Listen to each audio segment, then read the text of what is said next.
इस वक्त हमारे साथ लाइव आ चुके हैं योग गुरु बाबा रामदेव, जो न केवल योग गुरु हैं बल्कि आर्य समाज से जुड़े हिंदू धर्म गुरु हैं। बाबा रामदेव, आपका स्वागत है आज तक पर। सबसे पहले ये जो प्रदर्शन भारत के अलग अलग शहरों में फ्रांस के राष्ट्रपति के खिलाफ हो रहे हैं, इनको आप कैसे देखते हैं?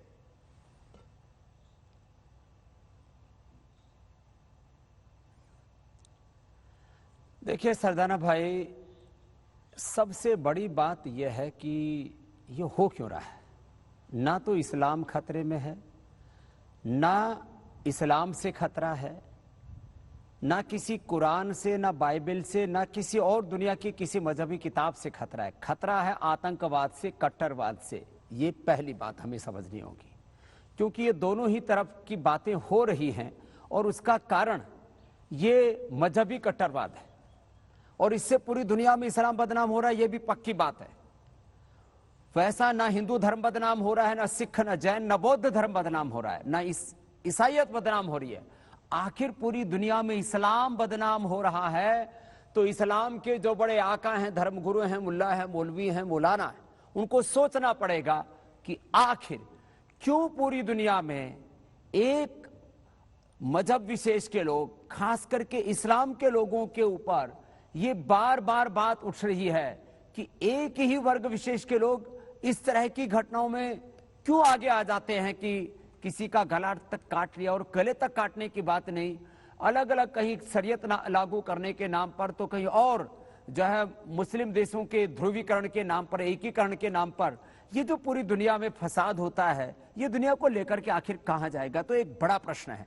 और दूसरा, इसी के साथ मैंने कहा, ये जो अलग अलग जगह, चाहे वो सियासी तौर पर, मजहबी तौर पर, किसी भी तौर पर, ये जो ध्रुवीकरण करने की कोशिश होती है कि हम मुसलमानों के सबसे बड़े आका हैं, हम सब मुसलमानों के सबसे बड़े रक्षक हैं, उनके हम ध्वजवाहक हैं, ये जो इस्लाम का या किसी मजहब विशेष के नाम पर कट्टरता का झंडा किसके हाथ में है, इसकी जो होड़ लगी हुई है, इसको हमें रोंदना पड़ेगा।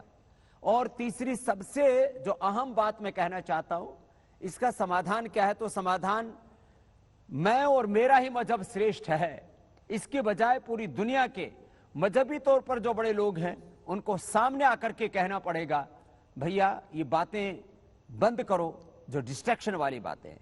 सभी मनुष्य एक समान है और सभी मनुष्य महान है, सबका एक ईश्वर है। भाषा, जुबान, उसकी लैंग्वेज अलग हो सकती है, लेकिन ये ईश्वर कहीं अनेक ईश्वर है ही नहीं। ईश्वर माने जिसको हम एक अदृश्य सत्ता मानते हैं, नाम उसके अलग हो सकते हैं। तो अलग अलग ईश्वर होंगे तो कल को भगवान ही लड़ने लग जाएंगे, तो ये दुनिया कैसे बचेगी। तो हमें जो है मजहबी तौर पर, धार्मिक तौर पर, आध्यात्मिक तौर पर पूरी दुनिया को इस बात को समझना होगा कि ये जो मजहबों के नाम पर, मतपंथों के नाम पर जो बंटवारा है, ये हमें कहीं का नहीं छोड़ेगा।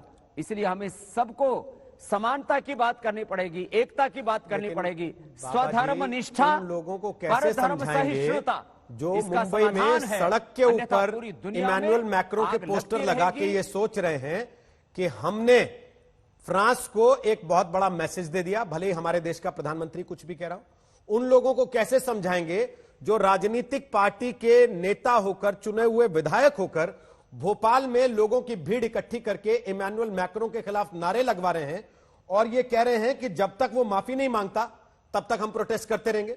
जैसे कि इमैनुअल मैक्रों इन्हीं के प्रदर्शन का इंतजार कर रहे हो बैठ के कि ये लोग का गुस्सा है भोपाल में तो मुझे माफी मांग लेनी चाहिए।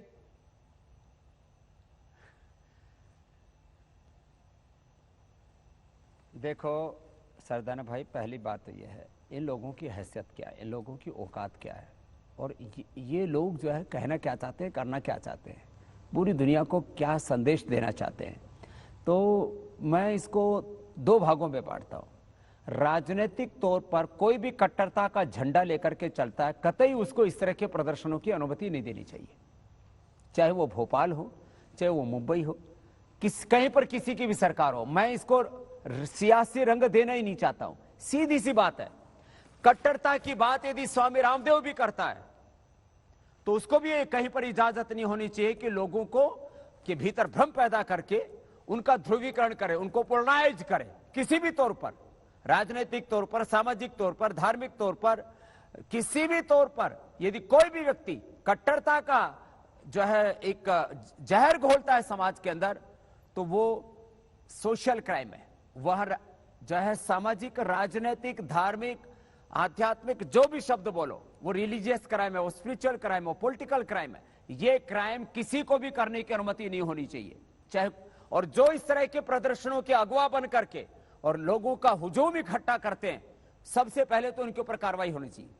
इस तरह से नहीं तो ऐसे लोगों के हौसले बुलंद होंगे और ये आपस में नफरत की फितरत ऐसी खड़ी कर देंगे, इस देश ही नहीं पूरी दुनिया के लिए तो खतरनाक है। अरे अपने देश को तो बचा के रखो, चलो दुनिया को तो देख लेंगे। ये बहुत गलत बात है। और जो इस तरह के कार्यक्रमों की अगुवाई करते हैं, ऐसे जो जुलूस निकालते हैं, इस तरह के जो जलसे करते हैं, उन लोगों के ऊपर भी कठोर कार्रवाई होनी चाहिए, चाहे वो मुंबई में हो, चाहे वो मध्य प्रदेश में हो, चाहे वो और कहीं पर खड़े होंगे, चाहे वो कल को कोई अलीगढ़ में खड़ा होता है, चाहे कोई हरिद्वार, काशी, मथुरा में खड़ा होता है। मजहबी कट्टरता की अनुमति किसी को नहीं होनी चाहिए। मैं एक मजहब विशेष की बात नहीं कर रहा हूं, वो हिंदू को भी नहीं होनी चाहिए, जैन को भी नहीं होनी चाहिए, सिख को भी नहीं होनी चाहिए, ईसाई को भी नहीं होनी चाहिए, वो बौद्ध को भी नहीं होनी चाहिए। महाराज, आप खुद भी तो पॉलिटिकली करेक्ट रहने की कोशिश करते हुए बात कर रहे हैं। तौर पर मैं देखता हूं सोशल मीडिया में रोज ये जानते हुए कि सामने क्या हो रहा है, कौन कर रहा है, किस लिए कर रहा है, आप उसके बावजूद बैलेंसिंग कर रहे हैं ना लगातार कि इसको भी नहीं होना चाहिए, इसको भी नहीं होना चाहिए, इसको भी नहीं होना चाहिए, इसको भी नहीं होना चाहिए। जो कर रहा है सामने सीधा संदेश, उसको क्यों देने से डरते हैं आप भी? क्यों बाकियों को साथ में तौल रहे हैं? जब जो करे तब उसको सवाल करें। आप कौन सी कट्टरता मेरे से आप देखो, सुनो ना मेरे सरदाना भाई, आप जब बात करेंगे ना तो कट्टरता की बात कर रहा हूं मैं कोई मजहबी तौर पर किसी के नापतोली नहीं कर रहा हूं और मेरा किसी से कोई लेना देना नहीं है। आपने मुझसे पूछा, आपने मुझे बुलाया, मैं जबरदस्ती आपके आज तक पर नहीं आया हूं और मैं किसी भी नापतोली की बात नहीं कर रहा हूं। क्या हमारे सभी मजहबों में ऐसे लोग नहीं है जो कट्टरता की बात कर रहे हैं? अभी मैं जिसके बारे में कर रहा हूं उसके बारे में कहा, और मैं दूसरों के बारे में भी सिर्फ बोल रहा हूं, वो भी करते हैं। तो इसमें आपको इस तरह से मेरे ऊपर अटैक करने की जरूरत नहीं है। पहली बात तो मैं कट्टरता की बातें नहीं करता हूं। मेरा सवाल आप अच्छे आदमी हो, लेकिन आप अच्छे आदमी होने का मतलब ये नहीं कि आप हर एक कोई रगड़ेंगे। नहीं, मैं आपको रगड़ नहीं रहा हूं, आपने उसको गलत समझा। मैं ये पूछ रहा हूं, क्या फ्रांस के राष्ट्रपति ने या फ्रांस की सरकार ने गलत किया? क्योंकि कल महातिर मोहम्मद के ट्वीट्स आपने देखे होंगे, उन्होंने कहा कि अगर लोगों को उकसाओगे, उनके धर्म का अपमान करोगे तो क्या होगा? फ्रांस के राष्ट्रपति ने किसी तरह से कोई गलत काम नहीं किया है। उन्होंने मजहबी कट्टरता को रोकने के लिए जो काम किए हैं, स्वामी रामदेव सहित इस दुनिया के, मैं राजनीतिक तौर पर, सियासी तौर पर इसकी बात नहीं कर रहा हूं, जो भी दुनिया में समझदार विवेकशील लोग हैं वो उसका समर्थन करेंगे जो फ्रांस के राष्ट्रपति ने किया। मजहबी कट्टरता को कहीं पर किसी भी तौर पर अनुमति नहीं होनी चाहिए। ये बात पूरी दुनिया में एक स्वर से उठनी चाहिए और पूरी दुनिया में जो भी समझदार लोग हैं उनको इस बात के लिए एक स्वर से आवाज बुलंद करनी चाहिए। वो मैं आज भी कह रहा हूं, कल भी कहता था और कल भी कहूंगा। मैंने जो बात कही ना कि आपने मेरे ऊपर ही जो है तोप तान दी कि आप एक के बारे में बात करें, आप दूसरों के बारे में क्यों बात कर रहे हैं? मैं इसलिए इस बात को कर रहा हूं, कल को आप ही मेरे ऊपर प्रश्न चिन्ह उठाओगे कि आप एक के बारे में क्यों बात कर रहे हो। मैं सबके बारे में बात कर रहा हूं और मैं अपने बारे में भी बात कर रहा हूं। मैं योग के प्रति, अध्यात्म के प्रति, अपने देश के प्रति, अपने धर्म के प्रति 100% निष्ठा रखता हूं, लेकिन मैं दूसरे को घृणा की, नफरत की दृष्टि से नहीं देखता हूं। यही मैं बात कह रहा हूं कि किसी को नहीं इस तरह की इजाजत होनी चाहिए। और जो ऐसा कर रहे हैं, मैंने बार बार कहा, फिर दोहरा रहा हूं, चाहे वो पूरे दुनिया में कहीं पर भी हो रहा है, और मैं पहले कह चुका हूं, सबसे पहले मैंने यहीं से शुरुआत की थी, आखिर इस्लाम ही पूरी दुनिया के अंदर मजहबी कट्टरता के लिए क्यों जाना जा रहा है, ये उनके भी आकाओं को सोचने की जरूरत है। नहीं तो ऐसा ना हो कि कुछ वर्षों के बाद लोग इस्लाम को मजहबी आतंकवाद से और ज्यादा जोड़ने लगे, जैसे पहले भी जोड़ा गया। लेकिन मैं ऐसा नहीं मानता हूं कि सारी दुनिया के मुसलमान आतंकवादी होते हैं, मैं कभी नहीं कहता हूं इस बात को। आपको क्या लेकिन लगता है? मैं कभी यह भी नहीं कहता हूं कि सारे मुसलमान कट्टरवादी होते हैं, फ्रांस की लड़ाई आतंकवादी होते हैं। इस्लाम के खिलाफ है या आतंकवाद के खिलाफ?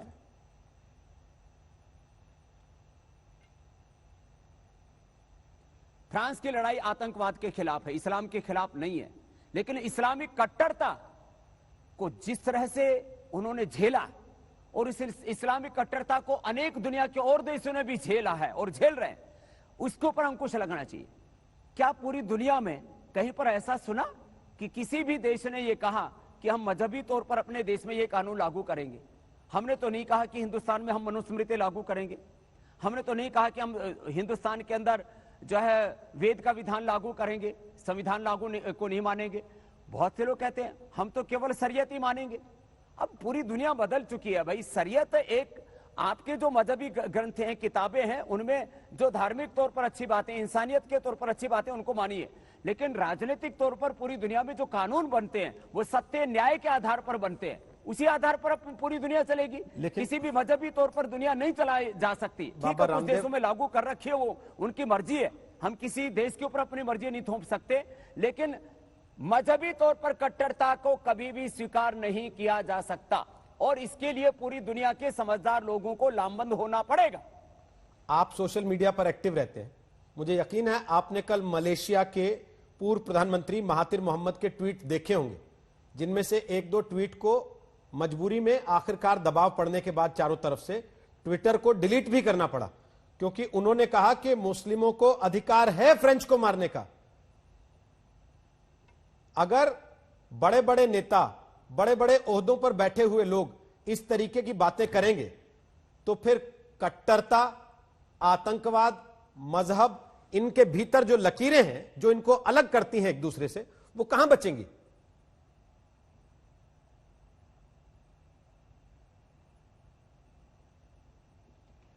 इसीलिए मैंने कहा सरदाना भाई कि जो भी सियासी तौर पर, मजहबी तौर पर, मीडिया में, अलग अलग क्षेत्रों में जो भी बड़े लोग हैं, उनका ये बहुत बड़ा दायित्व है कि इस दुनिया में सियासी तौर पर आग न लगने दें, मजहबी तौर पर आग न लगने दें, और भी अलग अलग प्रकार से किस तरह से लोग बटे हुए हैं, एक दूसरे से नफरत और घृणा करते हैं। मैं तो कहता हूं, मैं धर्म और अध्यात्म में जीता हूं, मेरे रग रग में धर्म है, अध्यात्म है, और जो भी, जिसको कोई भी शब्द बोल दीजिए आप, स्पिरिचुअलिटी बोलिए, चाहे रिलीजियसनेस बोलिए, सब कुछ है। लेकिन मैं कहता हूं, मैं तो सबसे प्यार करता हूं, और कोई भी दुनिया का मत, पंथ, संप्रदाय, उसके मूल में जाकर के देखेंगे। लोगों ने उनकी देखो व्याख्याएं अपने अपने, मैंने कहा ना, फायदे के लिए क्या कर रखे हैं, मैं उसके ऊपर नहीं जा रहा हूं। ये एक बात तो माननी पड़ेगी पूरी दुनिया में, चाहे आप उनको स्पिरिचुअल वैल्यूज कह लो, चाहे रिलीजियस वैल्यूज कह लो, चाहे मोरल वैल्यूज कह लो, हमें उनको तय करना पड़ेगा कि इनके खिलाफ जो भी बोलेगा उसको पूरी दुनिया को बहिष्कार करना चाहिए। और ये जब तक बात नहीं आएगी कि जो हिंसा की बात करेगा, जो नफरत की बात करेगा, जो किसी भी तौर पर बोले हमारे यहां पर तो मजहबी तौर पर ये ठीक है कि कोई भी ऐसे अभिव्यक्ति की आजादी के नाम पर कोई ऐसी बात करेगा तो हम तो उसका सरेआम कत्लेआम करेंगे, ये ऐसे जो कहने वाले हैं, ये सारे के सारे मानवता के दुश्मन हैं। ना वो इस्लाम को मानते हैं, ना वो कुरान को मानते हैं, ना वो खुदा को मानते हैं। वो विशुद्ध रूप से आतंकवादी लोग हैं, चाहे वो कितने बड़े ओहदे पर बैठे हों। पूरी दुनिया के लोगों को, उन लोगों का बहिष्कार करना चाहिए, उन लोगों को सरेआम बेनकाब करना चाहिए, तभी बात बनेगी, चाहे वो किसी भी देश के कोई राष्ट्राध्यक्ष भी चाहे क्यों ना हो। बाबा रामदेव, इतिहास गवाह है कि सभ्यताओं का टकराव हमेशा होता रहा है, और खासतौर पर इस्लाम और क्रिश्चियनिटी में यह टकराव दुनिया भर में पहले भी देखा गया है, जिसमें हिंदुस्तान ने अपने आप को बिल्कुल अलग रखा है। हर बार हिंदुत्व को लेकर इस तरीके के टकराव की कहानियां दुनिया में नहीं सुनाई जाती हैं, लेकिन अब जबकि हिंदुस्तान के अंदर से आवाजें उठ रही हैं फ्रांस के राष्ट्रपति के खिलाफ, यह जानने के बाद भी कि धार्मिक कट्टरता और आतंकवाद के खिलाफ उनकी लड़ाई में भारत उनके साथ खड़ा हुआ है, इसका भरोसा दे रहा है। आपको लगता है कि इसका असर अब भारत पर भी आ रहा है, और उसको बचने के लिए भारत को आप क्या सलाह देंगे?